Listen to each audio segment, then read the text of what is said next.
Next, we come to, this is one of my favorite nakshatras to talk about. Uh-huh. Mainly because of one of the symbols that's associated with it is the ear. And the analogy that's here, because basically what Sravana gives is the power of providing connection. But what Sravana actually means is to listen. Right. And immediately one might think that that's just about the ears, but it's not about that. It's about listening with our eyes. It's about listening with all of our senses. It's about truly being able to tune in beneath what's apparent and to see beneath those layers, to see the interconnectedness of everything. Right. It's about cultivating higher sensory awareness, understanding the information that the senses are presenting to one. It's through Sravana that one begins to develop the concept of right attention. Which makes sense. Yeah. Well, I mean, which makes sense if we think about the ruling planet being the moon. Yeah. You know, which deals how we process or what we identify with, and you know, the moon itself being, along with Mercury, one of those planets that speaks to how we are interacting with the world, or how we are perceiving the world, or how the light of the world is reflected to us. So, as a correlation, I've actually not thought about before. So it's kind of interesting. Yeah, yeah, Mm-hmm. and the deity that's connected with Sravana is Vishnu. Now, we think of Vishnu as the preserver, but there's also the aspect of Vishnu. Vishnu pervades all things, takes on several different forms, but in his essence, he is the same. And that really speaks to the energy of Sravana. So the connectedness of all things. There are different forms. How are all those forms connected? Right. All forms are under the command of Vishnu. And basically, he commands these forms in order to guide the evolutionary process of humanity and all beings on the planet. What happens is, in so doing, he creates situations that allow each individual being to realize and reject non-truth, non-reality, and subsequently to embrace truth and what is right, what is the real reality. Right understanding comes from right attention, which can only be achieved through listening. Right. There's a really, I wish I remembered it. There was the Sikh holy book, which is the Sri Guru Granth Sahib, has a really wonderful verse in it that's related to the concept of listening and what is achieved ultimately through listening. And it speaks of all these really wonderful concepts, really wonderful attainments that are developed by the individual through listening, which is basically connected to higher awareness, higher understanding, merging with the universe. All those things happen through listening. And the type of listening, again, just to reiterate, is through all of one's senses, including sensing oneself, understanding one's own true nature. There's a connection between Sravana and something that's called the nod. The nod meaning the great silence that's behind all of creation, the cosmic vibration that's behind all things. And Sravana is very much connected to this, understanding the basis, understanding the true root that's behind all things. The Shakti that's connected with Sravana is the power of providing connection. The basis above is seeking.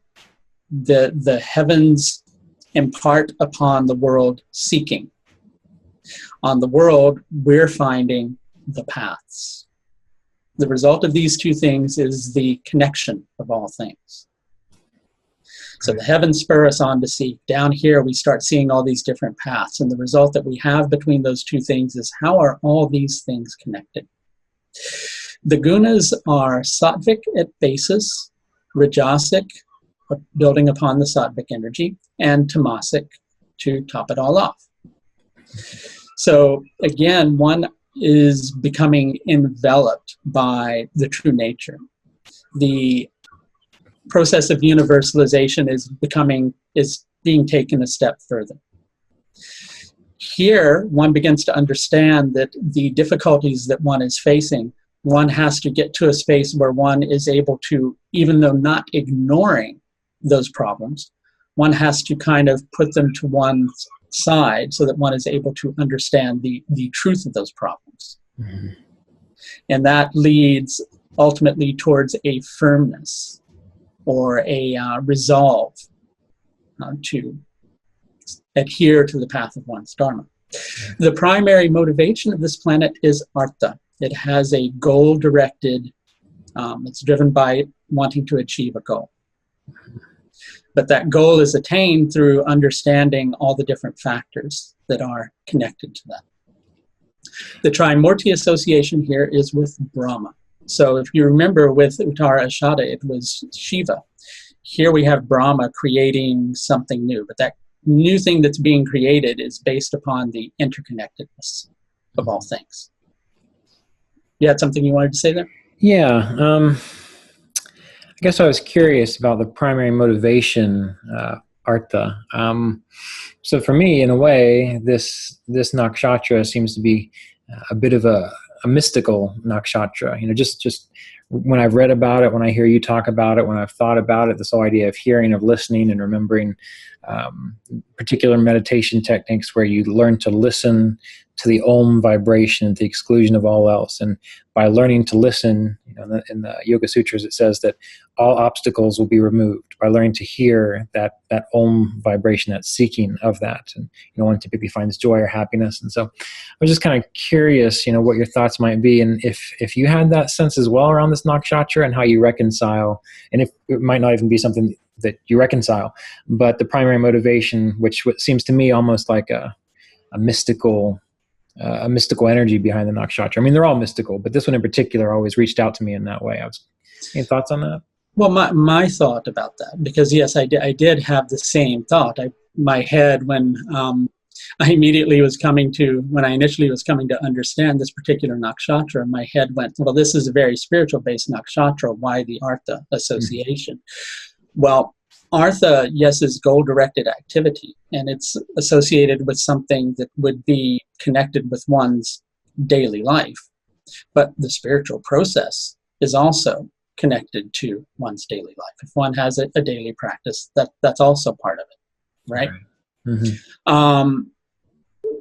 In addition, in order to pursue one's life here on the planet, it's necessary that one understands the nature of those pursuits, which ultimately will, you know, feed in to the concept of liberation, because it helps one to, you know, to see the basis of it. But you could almost think of that connection as being, well, I'm using artha to pursue moksha. Mm-hmm. Right. On that spiritual level. But in terms of one's daily pursuits, going about one's daily life, trying to achieve particular things, it would grant one the capacity to see all the different pieces of a puzzle. Right. And understand to a deeper level what's really going on mm-hmm. with a particular circumstance, to become very, you know, astute and aware. Right. Does that answer your question? Yeah, that does. And I'm also kind of curious with the idea of the nod, the silence behind all creation. That's not something I've actually heard of before. And so I'm curious if you could say something more about that or where that comes from. Just some background information on that. Do you know anything? Do you know about the nod? I don't, no. Oh, okay. I'm completely unaware of the great silence behind all creation. Right. Well, I think on a certain level, we all are. Yeah. But actually, there is a form of yoga which is called nada yoga. Okay. And usually, what it will involve, amongst other things, I'm just touching on a very minor level of it, is some form of vocal mantra practice repetitively for a certain amount of time. Okay. And then one ceases that chanting. Mm-hmm. And uses the vibration that one still feels as a meditation tool to guide one into a deeper state of meditation. If one is working with mantra, and doing mantra and reciting that mantra from the solar plexus and really projecting it from there. Solar plexus is one of the areas of your body where the entire nervous system meets. And it comes together at the solar plexus. And when you finish chanting from that area, your nervous system continues to carry on the vibration and the rhythm of what it was that you were chanting. You actually begin to feel a vibration inside of you. And you can actually, after that meditation, begin to tune in to a different vibration or to hear something else. Right. But the nod itself is something that's even deeper than that. Okay. It's what is beneath this vibration that we're sensing. And that's what's meant by the great silence. You know, but it's silence, but it's still vibration. Mm-hmm. But it's the closest thing to our experience of trying to think of the right phrase to put something that's very abstract into a concrete term. It's the closest that we can come to non-manifestation. Right. Okay. Creative essence behind non-manifestation. If you look at the concept of the Big Bang Theory, right? So the universe started with one particular, vibration. And in the beginning, there was a vibration, which ultimately led to very big vibration and something that created that. Well, basically, the concept on one level can be, or one way of looking at it can be, okay, so sure, we came from one great vibration. Mm-hmm. How do we get back to that source?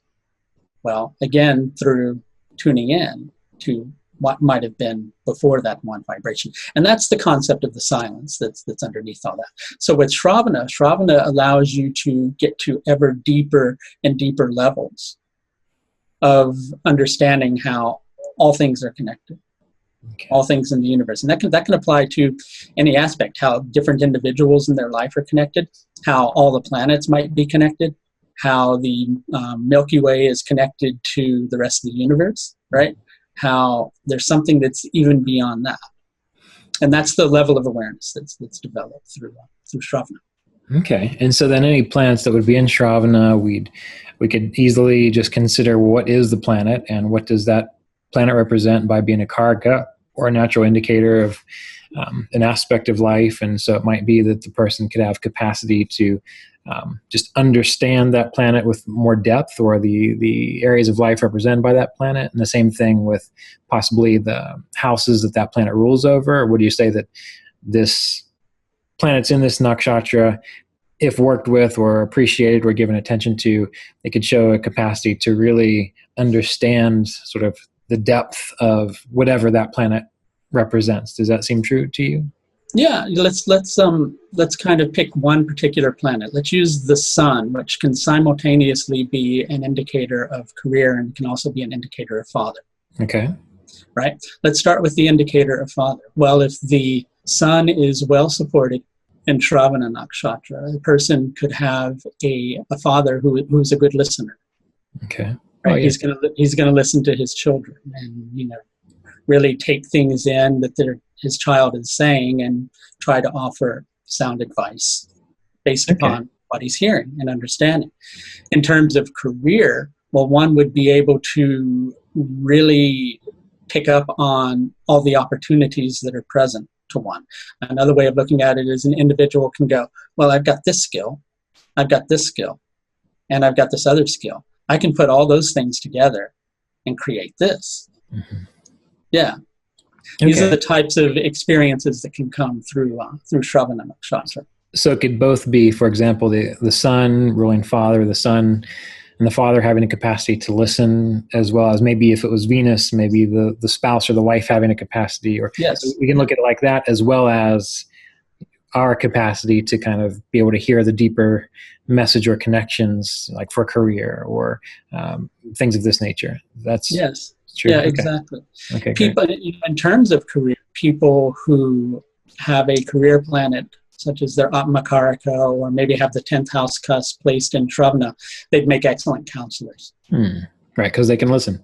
They can listen, right? Right, and they can reflect, right? Because that's what the moon does. That's Exactly. the good counselor. It's not just they're listening; it's that they have that capacity to reflect back to the person what they need to hear or see, right? So, yeah, that's interesting. I've never thought of that. Yeah, yeah. Okay, great. I think we might have covered everything with Sravana. Okay, well, let us move on then to Dhanishta.